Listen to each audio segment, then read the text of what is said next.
really shy to connect with somebody, for those of us who are shy to connect with somebody physically, you understand? For those of us who are shy to connect with somebody physically, social media made it easy to connect online. But if you want to connect online, because sometimes, I'm sorry, if you want to connect physically, sometimes physical connections is very, very sweet, like it's very, very fun. I'll keep saying it. When I went for the NGDX last year, it was so amazing. Connecting with this individual, people that have known me online. It was like, that time where we say, how would I put it? I'm not using pidgin English, but that is why I like to make people feel relaxed when I'm speaking, so that I think it makes people to find my sessions more relatable.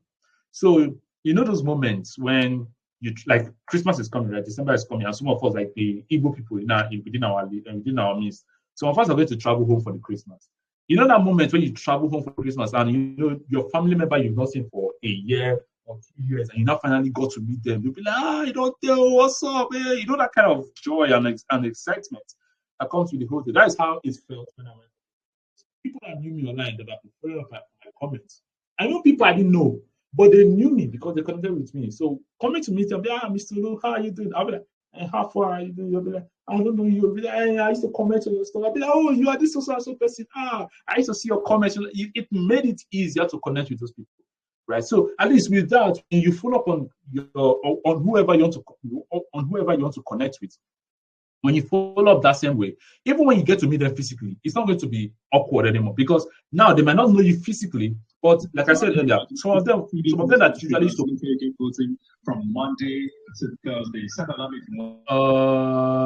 Okay, thank you very much. So for some, for those people that have been commenting on my status, like on my Instagram and stuff like that, because that is where I'm most active.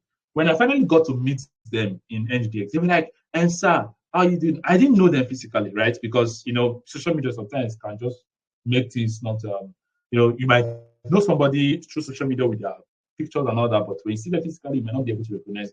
But when they mention their name, I'm so and so person, I'll be like, hey, yeah, you're the one that used to comment on this thing. That was nice. How you doing? All those kind of things. So you can see that it was easier to connect with the person because now the person has created an impression in my heart. So when the person finally met me physically, it wasn't difficult for the person to introduce themselves. Same thing goes with you. When you want to connect with somebody online, try to be very, very proactive. It's going to even help the physical experience easier when you finally get to meet with that person. So was I able to answer your question, Godwin? Yes. Thank you very much, sir. Thank you. Yeah, you're welcome. So anybody with any more questions so that I can just wrap up and let's get it down because this is already 10 minutes down from 9:30. So I'm sorry, 7:30. Anyway, okay, you can leave the questions for when I'm done. So client relationship. What really is client relationship? Client relationship is basically, note the word again, managing, nurturing interactions with who? Clients. To do what? To ensure long-term what? Partnership. You see, why I like to break down my definitions is that all these things are just DP grammar. But if you note the keywords, you know the major interpretation of that concept. Now, client relationship might look like a very big word for some people. But when you break it down into making them understand that this big thing that they call client relationship, it's not like you are going to ask your client out to. It's not like you're asking them out for dinner, or you're going to be buying them bone straight here. No. Basically, what this is talking about is what managing and what nurturing what interactions with who? Your clients. Why? To ensure long-term partnerships. So when you talk about managing and nurturing, we're talking about building. You see the same thing as building. When a client messages you for a project, what do? You manage them through what? Your approach. How did you welcome them? How did you package yourself to them?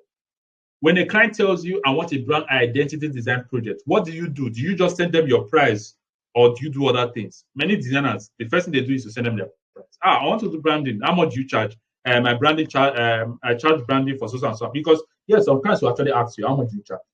Want to do branding? How much do you charge? You'll be like, I charge so and so a month for branding. No, you don't do that.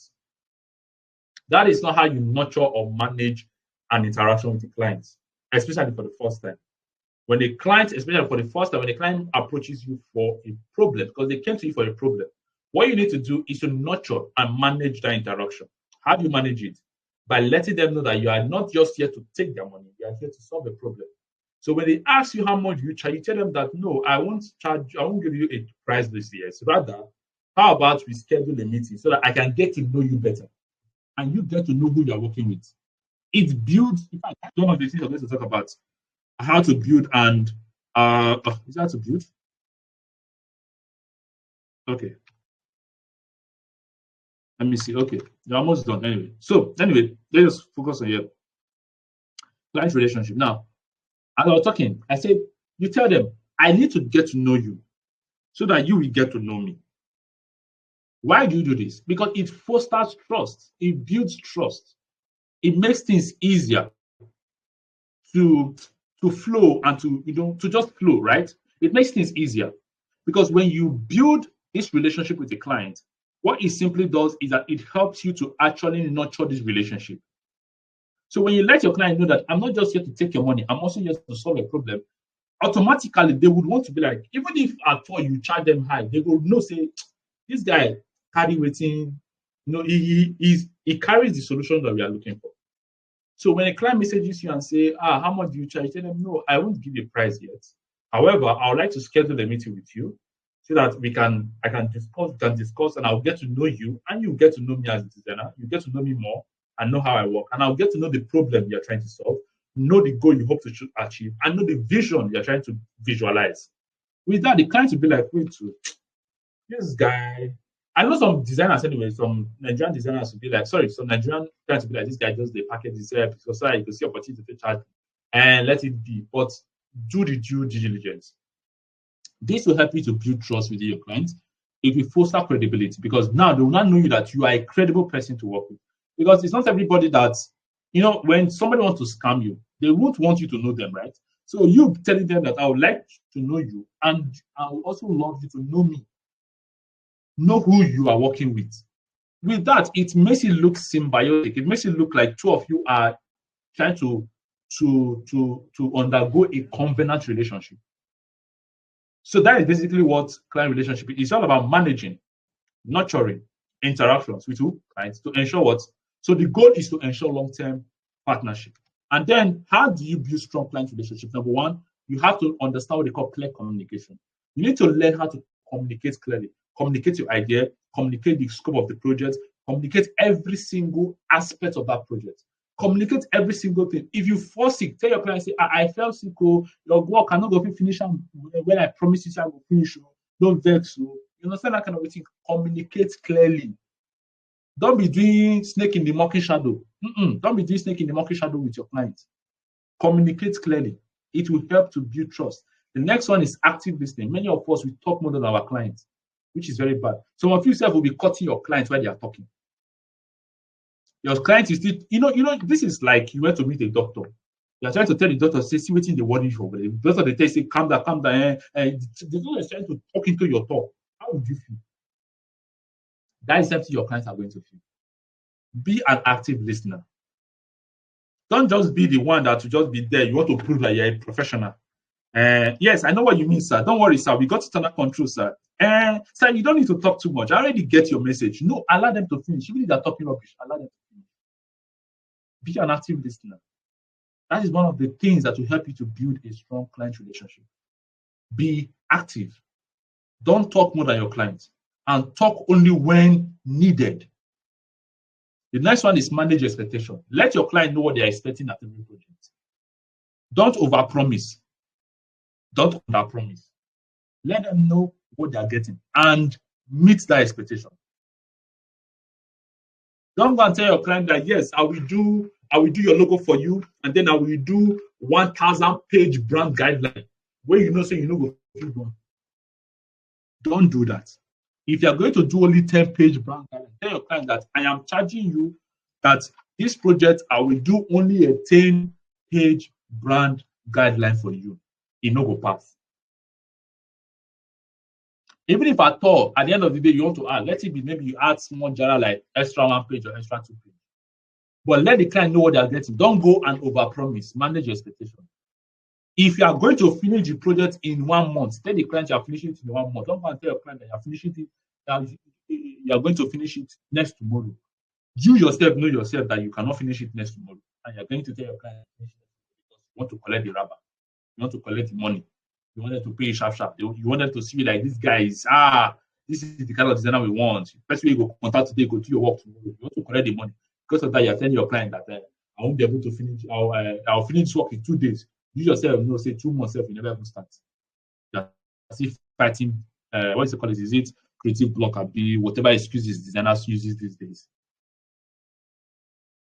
Tell your clients if you're going to finish it in 1 month, tell them you're going to finish it in 2 months. It's even better. See, the way I do work with my clients is I'll tell you that I'll be done with this project in 2 months. But personally, I know that I'll finish that project in 1 month. But I'll tell you client that I'll be done with the project in 2 months. You know why I do that? I do that because nobody plans for unforeseen circumstances. Your system today, you're spoiled, right? And it might require you some time to fix it. Something might happen. Some family emergency can come up that will require you to take a little time. So I do tell that principle I practice is that it is better you deliver before the said promise date than to deliver after when you promise them. What I'm simply saying is that if you tell your client that you're going to finish the project in 2 months, it is better you deliver in 1 month than to go and be delivering the project in 3 months. So it is better you deliver before the date you told them you're going to finish the project than to be delivering the project after the date you promised them. So because of that, I've told the client 2 months, but I will be working with 1 month. So it is better I'm delivering the project. In fact, that is what we will build more trust and credibility in you. Because they'll be like, this guy told us 2 months, but he was able to deliver in 1 month. It's even way better than they say this guy told us 2 months and he was delivering in 3 months. Which kind of person which kind of work this guy works? I don't know if you see the two outcomes, right? One is praising you for even delivering before when you told them, and the other one is castigating you for delivering after. I'm definitely sure that for those of us here, we already know which one we want to go for, right? So that is it. And next, show empathy. Like I said, show empathy. It still comes with active listening. Don't just be that designer that wants to collect your client's money. Show that you are genuinely concerned about helping them with that problem, which leads me to the last point, which is be a problem solver. Be that designer that is genuinely interested in solving their problem. Don't just be that designer that wants to prove that you're a designer. You want to prove that you know how to use Adobe Illustrator, or you know how to use Adobe Photoshop, or you know how to use Figma, or you know how to use whatever tool you know how to use. Don't be that designer. Instead, be the designer that is interested in solving their problem. Show empathy. When they tell you their problem is this, empathize with them. Show concern. Show interest. I'm not trying to say you should not be telling your client, say, oh, sorry, oh, sorry. That's not what I'm trying to say you do. I'm simply trying to say when they come to you with a problem and say they want a brand identity, don't know what they're trying to say. Be clear in your communication. When they come to tell you, I want a brand design for my company, tell them, oh, okay, that is not a problem. However, when can we schedule a meeting so that I'll get to know you and you get to know me? I will get to know the problem you're trying to solve. I will get to know the goal you're trying to achieve. And I will also try to know the vision you are visualizing. That is empathy. That is showness of what? That is how you show empathy. And that's how you also prove that you're not just a designer after their money, but you're a designer that is willing to solve their problem. So you need to show empathy, and you also need to be a problem solver. And that takes me to the symbiotic link. Now, the symbiotic link I'm talking about is between networking and client relationship. Networking and client relationship is an intertwined symbiotic relationship, just like Venom and its host. Many of us have watched Venom, right? Part 1 and Part 2. I think Part 3 is coming out. Is it November or December this year? Yeah, that should be Part 3. I'll be Part 4. I don't know. Is it Part 2 or Part 3? No, Part 3. It's coming out December this year, right? Now, I don't November, December, thereabout. I don't even know, but I watched the trailer one time with that. So anyway, if you want to watch the trailer, you can go to Marvel Instagram page. And you see the trailer there. Yeah. So anyway, that aside, we have many of us that have watched Venom. We understand the relationship, the symbiotic link or the symbiotic relationship between the host and the parasite. Venom is the parasite. The host is that guy. They both need each other to survive. Venom needs the guy to survive because he cannot survive outside a living organism. Like he cannot just survive in our atmosphere. So he needs to be inside of somebody to survive. Why the guy needs Venom to be superpower, to heal his wounds, to make him supernatural, to make him have superpowers. You say the symbiotic link. That is something with networking and client relationship. They need each other in order to survive and work effectively. And here's how. Now, before I get there, you see, they need each other to survive. For you to be able to build a good client relationship, you need to network with them. And for you to network, and the goal of networking is also to build client relationship. Because you see, when I talked about more opportunities, because when you network with people, they refer you to people that ends up bringing you clients. I don't know if you get. So you can see how the two are intertwined. And how do they work? Networking leads to more clients, you see.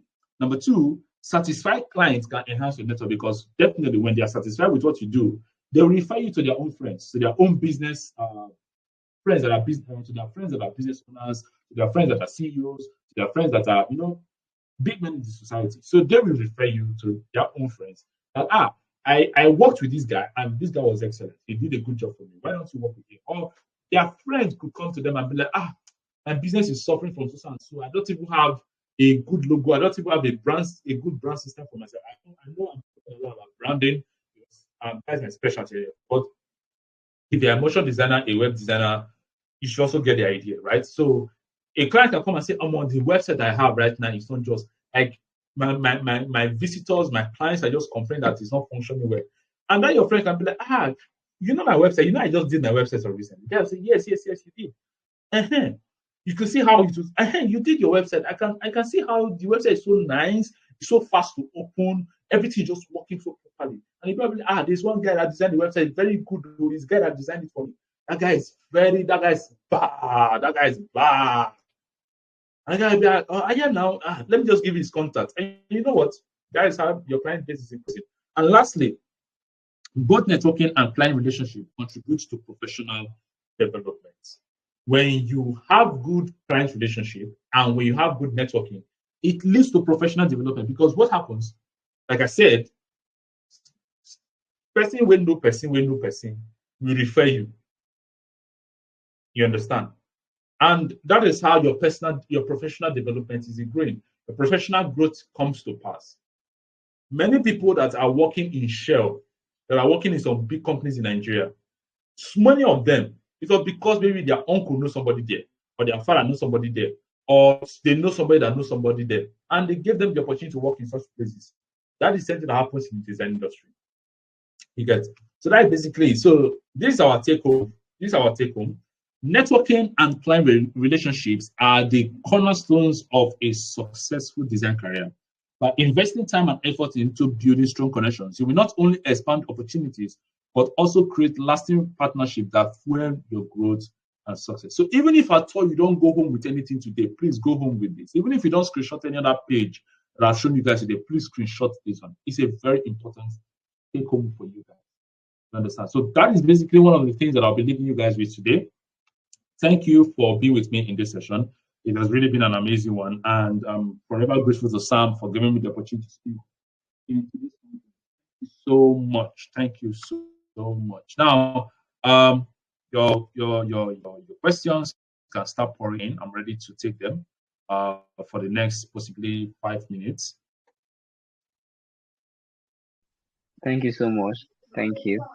All right, You're so welcome. I'll go with the first question, which is very direct and straightforward, talking about client relationship. There's usually this issue of, should I say, when you're trying to build that base, that line of, okay, here's the client, I'm trying to communicate, I'm trying to build a relationship with them. Sometimes it gets tough. Maybe the client is not giving you the response you are expecting, or is not going the way you wanted. How do we deal with situations like that? Sometimes some of them are just very straightforward. Once you just tell them this, you just say, this is it, this is what I want, this is what you should do, this is what you should not do. It makes it difficult for you to try and communicate better or try to streamline things. I know sometimes booking a call or being on the phone makes it easier, but it's not every time you get the opportunity to be on calls with some of these clients because of their work schedule and all of that. So how do we deal with situations like that? Okay, thank you so much. Now, I believe every designer I've had a share of such clients. clients who want things to go their way and only their way, right? They know fully well that pink will not work for their shoemaking business, but they want to force you that you must use pink as their brand color. You understand? I understand those kind of clients, and yes, we've all had our shares. Now, when it comes to clients like that, you know what I normally do? I do tell people that when you meet clients in that are usually like this, it starts from one place. First, what was the approach you did in the beginning of the project? Like, how did you approach it? Did you show yourself as the regular designer that they will just go to, this printing press? Godwin, you're based in Benin, right? Yes, I am. Yes, I'm based in Benin. We'll need to meet up one day. We need to meet up. Which side? Of course, yes. I live in the Kamaru Rubiyoko. Me, I live at Silo Korodo, Okita. Anyway, we'll try and link up one of the days. Wow. So, yeah. So, like I said, All right. it needs to start from the beginning of how you introduce yourself. Did you introduce yourself like one of those designers that I'm sure God will understand what I'm trying to say next? Do you introduce yourself to like one of those designers that are like in Akapava, all those printing press in Akapava Road and Dancing? Is that the kind of designer you introduce yourself as, or did you introduce yourself as someone who actually is a professional? You see, when you create the precedence or when you create that value, nobody tries to take you show off. But there's a way you approach a client's request. And a client won't take you as an ordinary designer. They would want to listen to what you have to say. So first, that's how they say first impression matters. But it doesn't work all the time. Oh. There are still some clients that have strong head. It's normal, right? There's still some clients that if like polish yourself, polish your English, form British accents, they will still fuck you up at the end of the day. So it is normal. However, what I would advise you to do is that when a client insists on, again, before I get to the third part, I will say, how did you take them through the project? Were you able to, because you see, sometimes the problem normally comes from when you're not able to convey your creative direction properly. You see, clients are regular people, right? They're just like a regular human being. You are a designer, and there's this sort of supernatural power you have. There's this superpower you have that a normal human being might not understand you. Like there's some things you will do, and somebody will not understand. They'll be like, what is that they do? That is why you see some clients will be like, this logo is too simple. That is because to them they felt this ordinary thing they charge me like this, and this ordinary thing this guy they give me. But you that have the superpower knows what you went through. You know what you went through to achieve that. Right? So you need to communicate with them steadily throughout the project. Let them know, okay, this is the reason I did this. Like for those of you who I don't know if any of you have gone to my portfolio before. My portfolio, whether the website or my Behance portfolio, is like a case study. I measure my portfolio like a case study. Like if I'm going to choose red for a client, I must explain why I went with red. I must explain it. Like I must explain why I went with red, how it affects their business, and how it relates to their audience or to their target audience or to their customers. If I'm going with brown, I must explain why I went with that color. So all these things makes it easy for your client to fully understand where you're coming from. So sometimes the problem is usually in your communication. It could be that you're not communicating right your idea. You're not communicating your idea properly to your client. So they are still finding it's just like when the math teacher comes to teach you X, Y, the Y and the X. The Y divided by the X, find X. And when you find X, try to prove why you have to find X. Normally, you yourself will confuse your class. Even if the teacher breaks it down, you'll be confused. But the teacher needs to take his or her time to properly explain it for you to properly understand how the whole thing works. That is how it is to some clients. When you are presenting your project to them, they find it like calculus. They feel like you are solving maths, you are doing rocket science in their presence. So you need to break it down for them like they are 5-year-old and you're trying to explain something to them. You understand? So if you are choosing, and please try not to use grammar and design linguistics. Many of us, when we see clients like this, want to prove that we are professionals. Because of that, you see us, we start using English and you start using design terms. Instead of you to just say, I'll give you the color code. You can't tell them that, don't worry, I'll give you the hex code of the color. They'll be like, what is hex code? Like, what is hex code? Instead of you to explain what ROGB means, you tell them this is the ROGB code of this color. They'll be like, what is ROGB? You need to break it down for them. You need to explain to them. You need to let them understand that, oh, RGB simply means red, green, blue, and this is the color you will use whenever you want to design something for internet. Digital is for digital use, right? Anything you want to post online, you want to use on your phone, use RGB. You see this one they call CMYK. It is called cyan, magenta, yellow, and key, or you can call it yellow and black, right? Cyan, magenta, yellow, and black, or cyan, magenta, yellow, and key, whichever one they use in teaching your design school.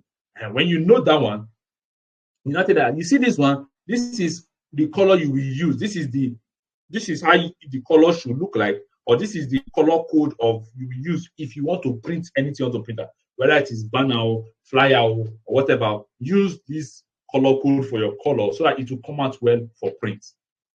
You will see that by the time you tell them, okay, use this one they will write CMYK. Even if you don't explain to them what the C stands for, just tell them, say, you see this one where I write CMYK, and this one you go to use when you want print.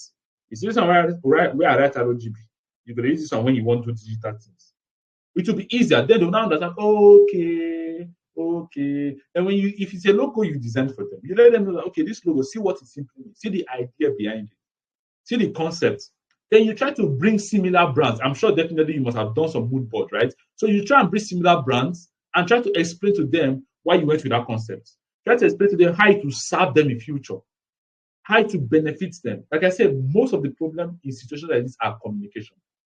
If you don't properly break down the reason behind every decision you've made in your design process, definitely there's always a high chance that your clients want to turn down your idea and they want to go with that because their idea is what they understand. They don't understand your idea, but they understand their own. So it is not left for you to communicate your idea in a way they will understand that will not even make them choose your idea above their own. And then lastly, if you try these first two methods, it doesn't work, do their own, still do your own, and then present it to them. And then explain to them in different use cases how their own will not work and why your own should work.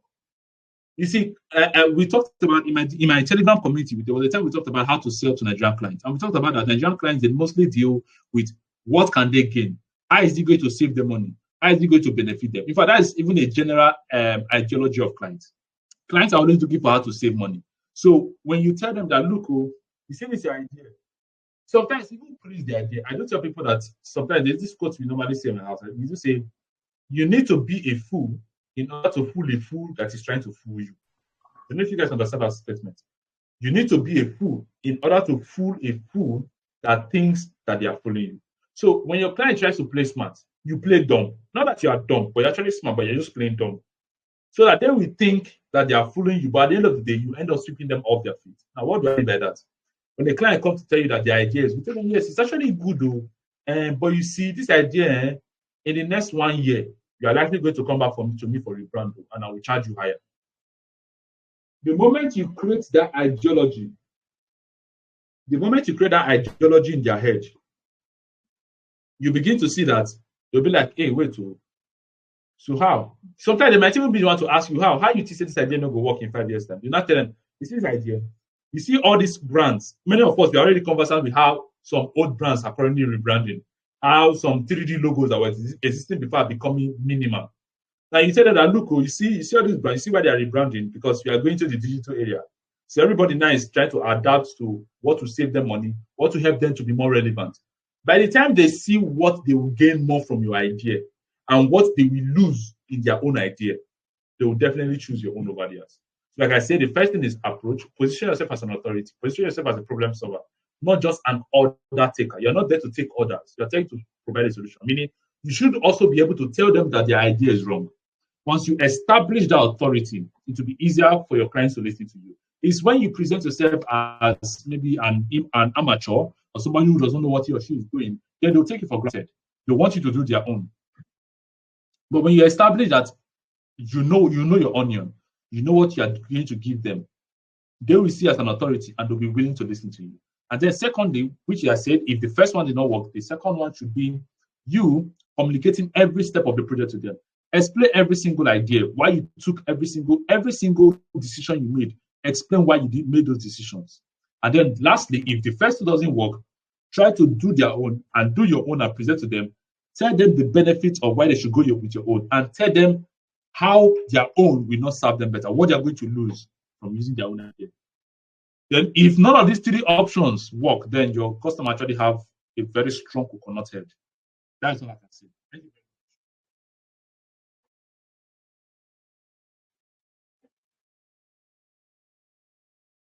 I'm done.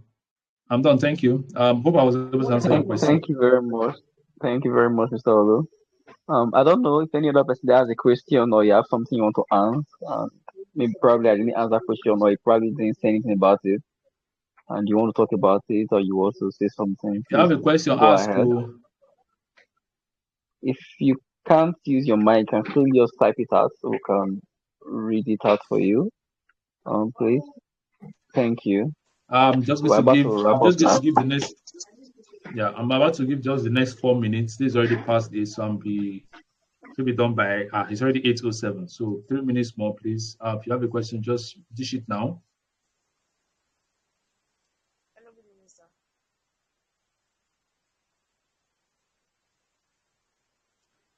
Okay. Anyway, if nobody has a question, maybe they can drop it later on, or hopefully I'll be able to see it and then respond at my leisure. But all the same, thank you so much for having me tonight. Thank you so much for having me, guys. It has really been a pleasure to be with you guys in today's session. Thank you, Sam. Thank you, Godwin, for your question. Thank you, Sam, for the opportunity. I hope to do this some other time. Hopefully, in Creative Chats 2025. I hope to be part of it again. Thank you so much. And yeah. Take care, guys, and have a lovely night rest. Bye. Thank you, sir. Bye. Have a lovely night rest too. Thank you to everybody that is here. That was also a part of this class. I want to say a very, very big thank you. Don't forget tomorrow we're going to continue this class where we stopped, and we'll be having another guest speaker with us. We'll be talking about um tech, tech career. Let me put it that way. Tech career. I know is something that almost all of us were in, and there are so many questions you might want to ask. There are so many things you might want to talk about. How do you grow in that space? How do you evolve to do what not to do? How you should handle one or two things in the tech career, and so on and so forth. Our speaker tomorrow will be handling all of that. So please stay with us, and we'll go along with the smooth ride. Thank you very much, everybody. Good night from me.